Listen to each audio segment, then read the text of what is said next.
I'll go now to Representative Johnson, Steve Johnson. Thank you, Mr. Chair.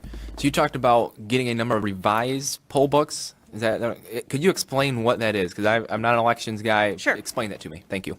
Okay, in your poll book, there is a section that's the statement of voters. So for the absentees, it will show all the absentee ballots that were issued, requested, issued, and received. And you can see the dates in there for every person, and there's a total at the bottom. So on election, I believe it was Sunday that the poll books were printed. So all of the ballots that were received by Sunday when they were printed are in this list. There's a supplemental list for any ballots received after that.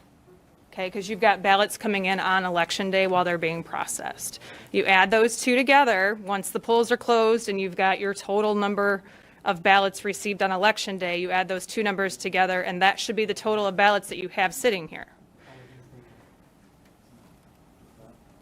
If they don't match, your phone call is to the clerk and say, why don't they match? Do you have envelopes that sitting on your desk that didn't get scanned? There is a method of going through the entire pile of envelopes to make sure every single one of them is scanned, and it does take some time. But in order to be able to make the mathematical corrections, how do you know, is my list of voters right, or is my number of ballots right? So you try to get, if there's any updates that need to be made to that list of voters, you try to make sure you've got that correct number to start from.